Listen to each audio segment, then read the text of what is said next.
body bags were horror lies. Who is this irresistible creature who has an insatiable love for the dead?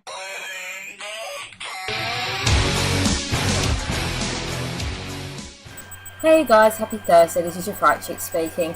Okay, so this week's theme is 60s Horror Week, and I have actually picked the 1960 horror film Village of the Damned. As you can see, this is a 2-pack with Children of the Damned as well.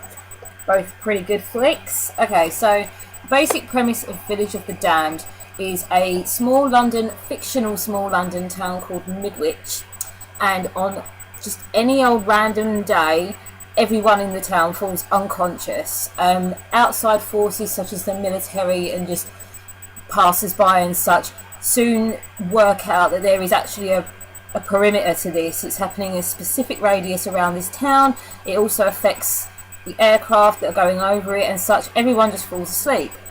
So eventually they wake up and everyone seems fine. I think there are a few deaths that happen just simply because people fell asleep in a dangerous situation and such. But basically everyone's fine, except that a few months later they find out that all the women and people who are old enough to have children are all pregnant. Obviously there's a lot of accusing husbands and such, and fathers accusing their daughters and things, but it becomes pretty clear that they shouldn't be pregnant and they're all pregnant at the same time and such, and it's like an even amount of pregnancies as well. So they have the children, and the children are all very, very strange from birth. They're all born on the same day, they all have slight differences that, well, I guess you could say they're non-human, but I don't think they were really thinking about that when they were born. So then it jumps to about 3 years later. The children all look the same. They've all got like white or pale skin and hair, kind of like albinos, and they all seem to be able to kind of communicate with each other. I think they've noticed this quite early on. They're very smart. They're a lot smarter than they should be for their age, and they basically don't show any sort of compassion. I don't know what it is about this film, but it's such a cool concept. It really is. I mean, I know it's old school and it's black and white and stuff, and but it's brilliant. They did it quite well as well. These kids really did act like they were just really inhuman. It was amazing. So anyway, we jump to a few years later. So all the kids are around, I'd say 9 or 10 at this point, 10, 11, something like that. And that's when the rest of the film carries on at this age. They all walk in a group. They all dress the same. It becomes very apparent to certain members of the community that they could possibly be responsible for some of the villagers dying, because the children seem to always be there when these accidents happen. And there's a couple of main characters that we follow. There is Gordon and his wife, who I think they actually have one of the children themselves, and they have a connection with the military, so they're kind of constantly being monitored, but these children are being monitored all the time, because it turns out that it wasn't the only town it happened in. It happened in about 4 other different countries, where there were these clusters of pregnancies with children who all look the same and such and such and such. And I think like one colony died, one colony was killed on purpose, and one colony's been survived and being taught in a very specific manner to ascertain who they are and what they are really. But we always follow the town of Midwich.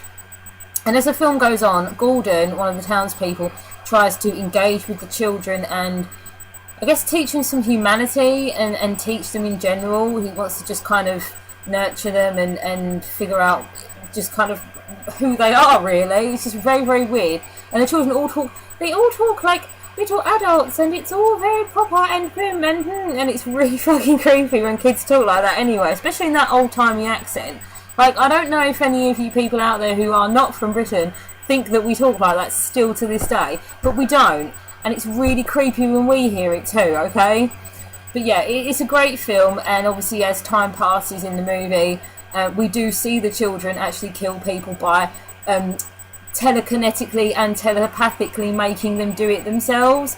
I think there's a point where one of the villagers sets himself on fire, one of them shoots himself, one of them, I think he jumps off a ladder or something, but they have this really freaky glowing eye thing that they do, and their eyes just come alight, and it's so cool. I remember seeing this when I was a kid, and I thought it was one of the most amazing things I've ever seen in my life.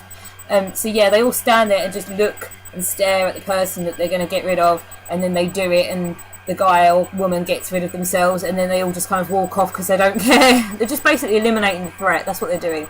So yeah, as the film goes on, Gordon and a couple of other people realise that maybe these children should not survive, and then we have a massive showdown sort of thing at the end, which has a brilliant bit of cinematography in it where the guy is trying to block his thoughts from the children by thinking of a brick wall, and they superimpose a brick wall over his head sort of thing to simulate the children trying to knock it down. And I thought that was brilliant. It was a great part in the movie. I really like this one. I'm really happy about it. As you can see, there is a sequel there. Children of the Damned came out about 3 or 4 years later. It's pretty much the same premise, except children are a little bit more human. They don't look like this, and it's more of a political thing, really, to be honest. They did remake Village of the Damned in 1995. I think I grew up on both of them. I like the 1995 one better. Obviously, it's in colour and the effects are a bit better, obviously, and stuff like that. But yeah, that's one to watch because it has like really cool theme music and some people. I think Mark Hamill's in it as well, if I remember rightly. And it was obviously Christopher Reeve's last movie before he was paralysed. But yeah, check it out. Even if you're not really keen on black and white or older movies, check out the 95 version because it is just as good, and it is the same. It follows the same story in the same period, because obviously this all came from a book. I think the book was called The Midwich Cuckoos. Came out about 3 years before they made the movie, so I might have to give that a read. But yeah, I will see you guys next week for the next review.